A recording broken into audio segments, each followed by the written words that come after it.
Welcome, everyone, to VPOD.ai. I'm your host, Mike, and I'm joined today by our guest expert, Susan. Hi there. I'm so glad to be here. You can sponsor this podcast for just $25. Your message will be featured across major platforms like Apple Podcasts, Amazon Music, Spotify, and more.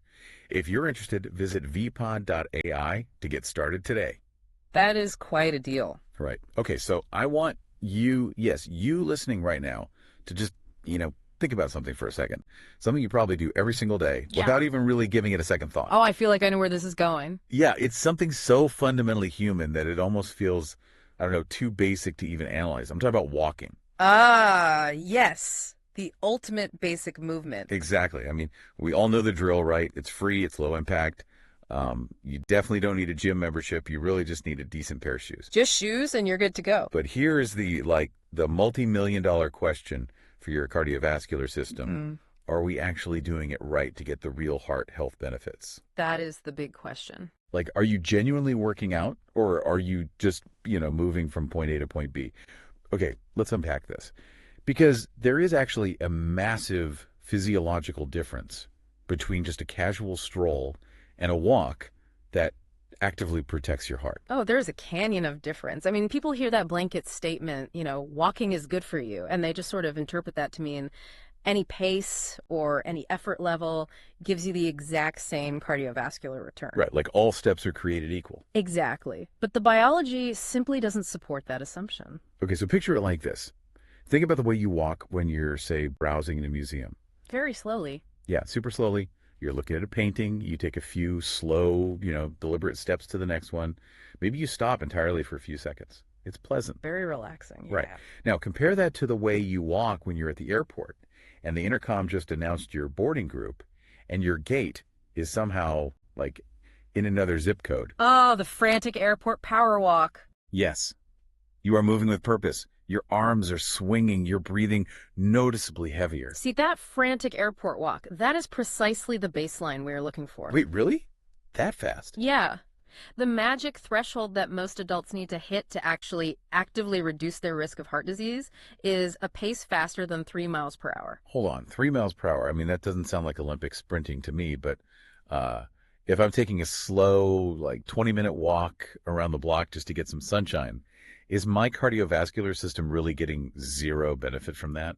Well, is my heart just looking at me saying, why did we even bother? Oh, no, it's not completely useless. I mean, any movement is vastly superior to just sitting rigid on a couch, right? Okay, good. That makes me feel a bit better. Yeah, a slow stroll lubricates your joints. It helps with blood pooling in the lower extremities, and it gives you this massive mental health boost. Right, getting outside is huge. It is. But if we connect this to the bigger picture, the cardiovascular system is built around a muscle. And for any muscle in the human body to adapt, to get stronger and build resilience against disease, it requires a specific stimulus. It has to be challenged. Exactly. It has to be stressed. So you're talking about forcing the heart to kind of upgrade its own hardware. Precisely. When you walk at that slow, museum pace we talked about, your leg muscles really aren't demanding much extra oxygen. Because you're barely working them. Right. So your heart can supply that blood without breaking a sweat, literally. But when you push past that 3 miles per hour mark, your leg muscles start burning through ATP, that's cellular energy, much faster. Okay. They start screaming for oxygen. And to meet that demand, your heart doesn't just pump faster, it actually pumps harder. Oh, wow. Yeah, with every beat, the left ventricle stretches just a little bit more to push a larger volume of blood out to your body. And over time, that stretching causes the heart muscle to grow stronger and more efficient. Which is what we want. Exactly. It's called increasing your stroke volume. And a slow stroll simply does not trigger that adaptation. Okay, that makes the mechanics crystal clear. You have to create the oxygen demand to force that structural change in the heart. Yeah. But here is the immediate practical problem I'm seeing. Unless I'm walking on a treadmill with a digital display glaring right at me, I don't have a speedometer embedded in my chest, Great. Most of us don't. So 3 miles per hour is a totally abstract concept when you're just out navigating neighborhood sidewalks. That is the hurdle most people face, for sure. Fortunately, there are two highly effective ways to measure this. One relies on a little bit of math and wearable technology, and the other relies entirely on the beautifully complex dashboard of your own body. Okay, here's where it gets really interesting. Yeah. Because I absolutely love understanding the biological machinery we already walk around in. It's pretty amazing. It really is. So let's tackle the math first. How do we actually calculate the target? So if you wear a fitness tracker or a smartwatch, you can monitor your heart rate to pinpoint your zone. First, you have to calculate your estimated maximum heart rate. Okay. The ubiquitous formula for this is just the number 220 minus your age. Right. I think I've heard that one before. Yeah, it's very common. So for a 40-year-old, you're looking at a theoretical maximum of 180 beats per minute. Now, for a walk to be considered moderate intensity exercise, which is the zone where that stroke volume adaptation actually happens, you want your heart rate to sit between 50% and 70% of that maximum. Okay, let me do the math real quick. So our 40-year-old needs to maintain a heart rate roughly between 90 and 126 beats per minute. You got it. Exactly. But, we hear that 220 minus age formula everywhere, but isn't that considered a bit, I don't know, archaic in modern sports science? I mean, that formula was developed back in the 1970s, right? It was, yeah. So how accurate is that 50 to 70% zone if, say, my baseline fitness is already incredibly high, or conversely, if I haven't exercised in a decade? Well, it is a blunt instrument, without a doubt. The formula doesn't account for genetics or your resting heart rate or your individual fitness level. Right, it's just a general rule. Yeah, there's actually a standard deviation of about 10 to 12 beats per minute in either direction. However, as a population level starting point, it's highly effective. It gets you close enough. Exactly. It prevents beginners from dangerously overexerting themselves, and it prevents people from chronically undertraining. It puts you in the right ballpark. So it's kind of like finding the optimal RPM for a car engine. That's a good way to phrase it. Yeah, like you aren't redlining the engine. You're not sprinting until the gasket blows. But you absolutely aren't idling in the driveway either. Right, right. You're holding it at that perfect, efficient hum where the engine is doing real work, but can actually sustain it. Yes, that's the exact feeling you want. But what if I hate the smartwatch? Like, what if the whole point of my walk is to leave the screens at home and just disconnect? Then you abandon the math entirely and use the talk test. The talk test. Yeah. It is a completely tech-free, highly accurate way to gauge your physical intensity.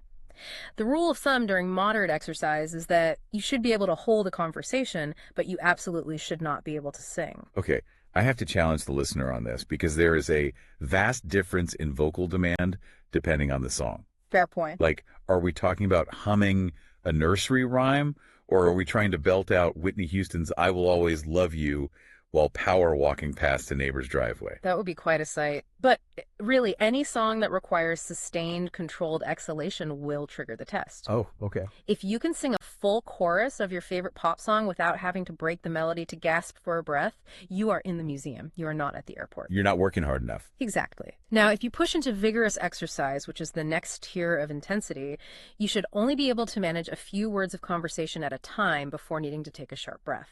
Why does that happen biologically? Like, why does the singing just suddenly fail? What's fascinating here is the hierarchy of human survival mechanisms. Oh, I love this. So when you are walking briskly, your muscles produce carbon dioxide as a byproduct of burning energy. That carbon dioxide enters your bloodstream. Right. And your brain actually has specialized chemoreceptors that detect this rising acidity. The brain's immediate response is to signal your lungs to increase your respiratory rate, to exhale that toxic carbon dioxide. Just get it out. Exactly. Now, singing requires you to intentionally override your breathing reflex so you can tightly control the airflow over your vocal cords. But the brain won't let you do that if the carbon dioxide is building up. Exactly. The brain prioritizes clearing the carbon dioxide over hitting the high notes. Your autonomic nervous system literally vetoes your ability to sing. Wow. Yeah, it forces your airway open to take a massive gulp of oxygen and expel the CO2. So the exact moment your vocal control breaks down, with absolute physiological certainty, that your heart and lungs are under therapeutic stress. That is brilliant. The body just shuts down the performance because the leg muscles are demanding survival. It's an incredibly smart system. It really is.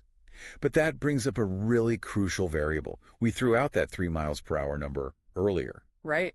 3 miles per hour could be a light, boring warm-up for a 20-something athlete, but it could be a grueling, joint aching workout for someone older or maybe someone who's just starting out.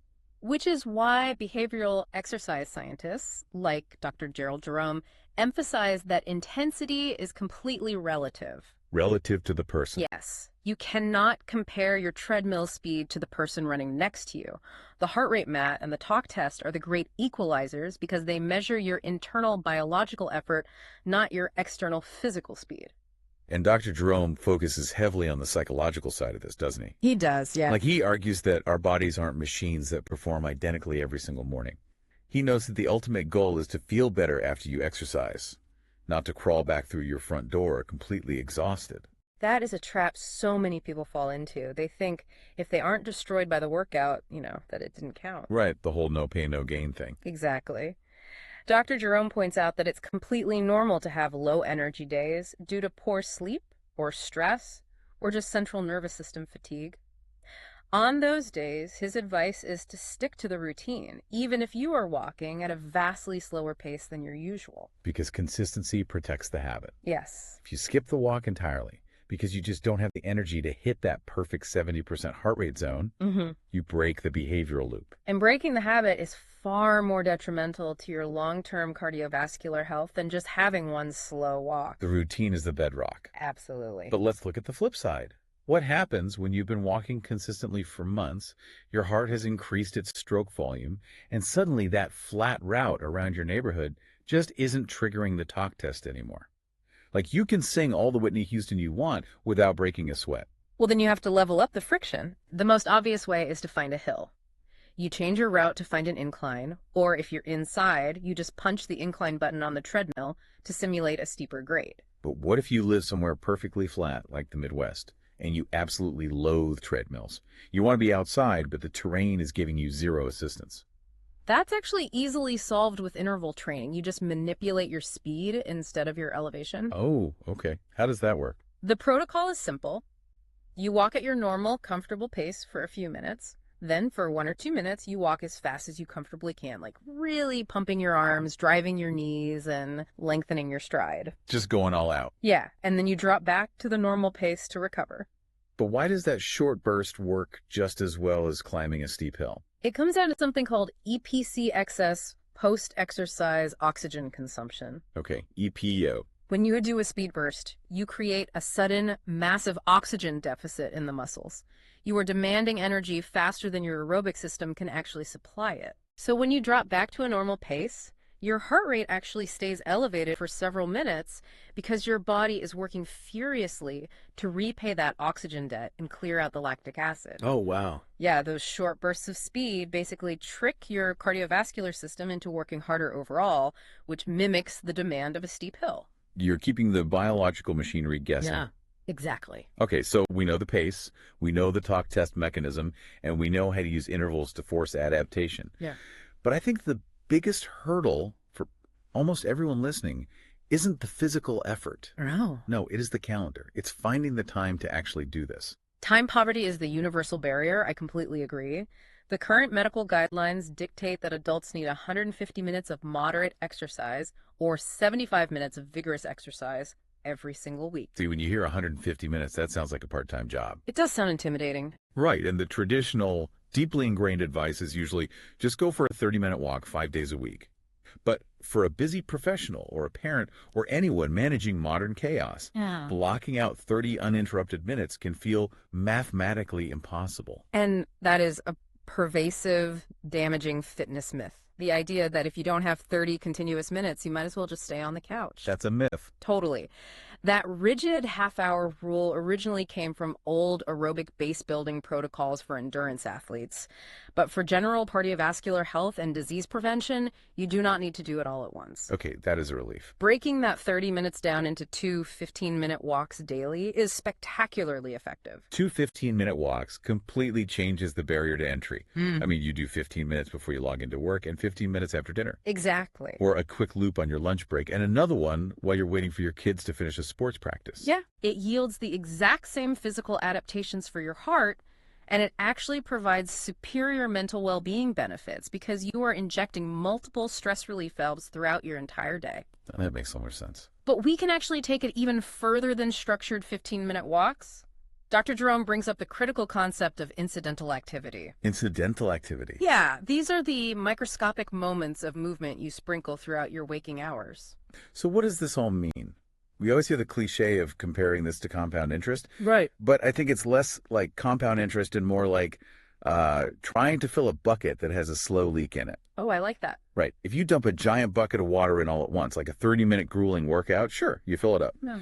But a steady, consistent drip of brisk 5-minute walks all day long keeps the water level exactly where it needs to be to sustain the heart. That is a much more accurate biological model.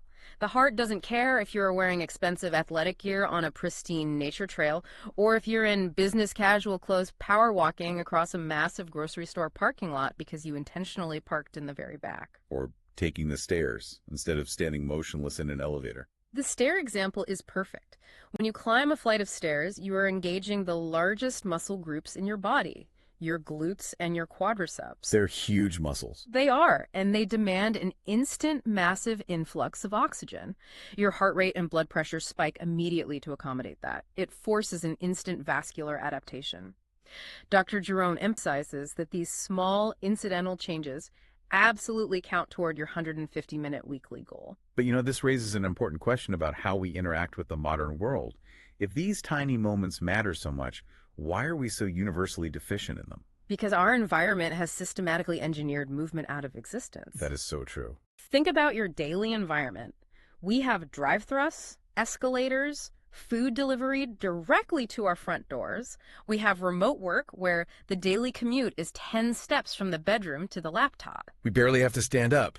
Right. We no longer have to move our bodies to survive, so we have to become conscious, rebellious architects of our own lives. We have to intentionally engineer these small walking moments back into our routine. We have to choose the friction. Yes. We have to purposefully choose the slightly harder, slightly longer path. Yeah. Because that friction is the only thing keeping the heart resilient. If we just blindly accept all the conveniences handed to us, our physical baseline slowly deteriorates until a single flight of stairs feels like Mount Everest. Choosing the friction. I couldn't agree more. And it doesn't have to be overwhelming, paralyzing friction. It just has to be enough to elevate your heart rate to that 50 to 70% zone. Enough to make you fail the talk test. Exactly. Enough to make you unable to comfortably sing a song. Enough to trigger the oxygen debt. That is how you give your cardiovascular system the workout it fundamentally craves. It's honestly really empowering when you strip away all the fitness industry marketing. It really is. You don't need a heavy barbell. You don't need a perfect 60-minute window on your Google Calendar.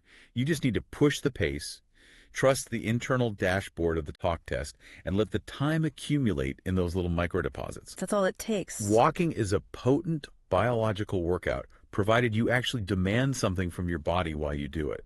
It's the most ancient medicine we possess. We just need to ensure we are taking the correct dose. I love that. So to everyone listening, I want to leave you with a final thought to mull over. We've talked extensively today about what a brisk walk does to the architecture of your heart. But think about this. What is it doing to the architecture of your brain? Oh, that's a great point. Emerging research shows that the exact same oxygen-rich blood flow you generate during a fast walk is actively generating new neurons in your hippocampus, which is the center of memory and learning. It's a process called neurogenesis. So tomorrow, when you walk to your car or the store, ask yourself, are you just walking to live a few years longer, or are you walking to actively build a sharper, clearer mind? That's real motivation right there. Next time you step outside, pick up pace, try to sing test, and see just how hard your entire biological system is actually working. It will definitely change the way you view your morning commute. It changes everything. Well, that's all the time we have for today. Thank you so much for tuning in to VPOD.ai to learn with us. We'll catch you next time. Goodbye, everyone. Keep moving.